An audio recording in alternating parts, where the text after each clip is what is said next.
Hi hello ನಮಸ್ಕಾರ. ಯಾರೋ ಹೇಳಿದ್ದು ಗುರು ಮತ್ತೆ ವೈರಸ್ ಲಾಕ್ಡೌನ್ ಅಂತ ಎಲ್ಲ. ಆ್ಯಕ್ಚುಲಿ ಈ ಚೀನಾದವ್ರಿಗೆ ಇನ್ನೇನು ಕೆಲಸನೇ ಇಲ್ಲ ಅನಿಸುತ್ತೆ. ಅವಾಗೊಂದು ಇವಾಗೊಂದು ಅಂತ ಹೇಳ್ಬಿಟ್ಟು ವರ್ಷಕ್ಕೊಂದು ವೈರಸ್ಗಳನ್ನ ಹುಟ್ಟಿಸ್ತಾನೆ ಇರ್ತಾರೆ. ಆ್ಯಕ್ಚುಲಿ ವಿಷಯ ಅದಲ್ಲ, ವಿಷಯ ಬೇರೆನೇ ಇದೆ. ಆ ವಿಷಯ ಗೊತ್ತಾಗಬೇಕು ಅಂದರೆ ಏನು ಮಾಡಬೇಕು ಹೇಳಿ? ಫಸ್ಟ್ ಲೈಕ್ ಮಾಡಿ, ಕಾಮೆಂಟ್ ಮಾಡಿ, ಹಾಗೆ ನಮ್ಮ ಚಾನಲ್ನ ಸಬ್ಸ್ಕ್ರೈಬ್ ಮಾಡಿ. ಈಗ ಮೈನ್ ಮ್ಯಾಟ್ರಿಗೆ ಬರೋಣ. ಆ್ಯಕ್ಚುಲಿ ಈಗೇನು ಹೊಸದಾಗಿ HMPV ವೈರಸ್ ಬಂದಿದೆ, ತುಂಬ ಕ್ರಿಟಿಕಲ್ ಸಿಚುಯೇಷನ್ ಆಗಿದೆ ಚೀನಾದಲ್ಲಿ ಅಂತ ಈ ವಿಷಯ ಎಲ್ಲ ಕಡೆನೂ ಓಡಾಡ್ತಾ ಇದೆ. ಬಟ್ ಇದಕ್ಕೆ ಇನ್ನೂ ಕ್ಲಾರಿಟಿನೇ ಸಿಕ್ಕಿಲ್ಲ ಗುರು.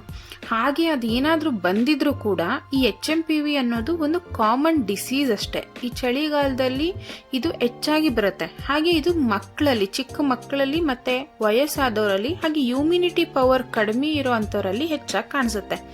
ಹಾಗಂತ ಭಯ ಪಡೋ ಅವಶ್ಯಕತೆ ಇಲ್ಲ. ಭಯ ಪಟ್ಟ ತಕ್ಷಣ ಬಂದಿರೋ ವೈರಸ್ ವಾಪಸ್ ಹೋಗಲ್ಲ. ಹಾಗಂತ ನೆಗ್ಲೆಕ್ಟ್ ಮಾಡೋಕ್ಕೂ ಆಗಲ್ಲ ಅಲ್ವಾ? ಸೊ ಎಚ್ಚರಿಕೆಯಿಂದ ಇರೋಣ.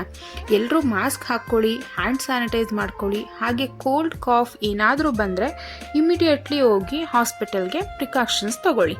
ಹಾಗೆಯೇ ಬ್ಯಾಂಗ್ಳೂರಲ್ಲಿ ಕೂಡ ಮಗುಗೆ, ಚಿಕ್ಕ ಮಕ್ಕಳಿಗೆ ಆಗಿದೆ ಅಂತ ಹೇಳ್ಬಿಟ್ಟು ನ್ಯೂಸ್ ಹರಿದಾಡ್ತಾ ಇದೆ. ಇದು ಕೂಡ ಇನ್ನೂ ಕ್ಲಾರಿಟಿ ಸಿಕ್ಕಿಲ್ಲ. ಹಾಗೇನೆ ಇದರಲ್ಲಿ ಸಮಾಧಾನದ ವಿಷಯ ಏನಪ್ಪ ಅಂದರೆ, ಆ ಚೀನಾದಲ್ಲೇ ಇರೋ ನಮ್ಮ ಕನ್ನಡಿಗರು ಕ್ಲಾರಿಟಿ ಕೊಟ್ಟಿದ್ದಾರೆ, ಈ ವಿಷಯ ಎಲ್ಲ ಸುಳ್ಳು, ಯಾರೂ ಹೆದರ್ಕೋಬೇಡಿ ಅಂತ.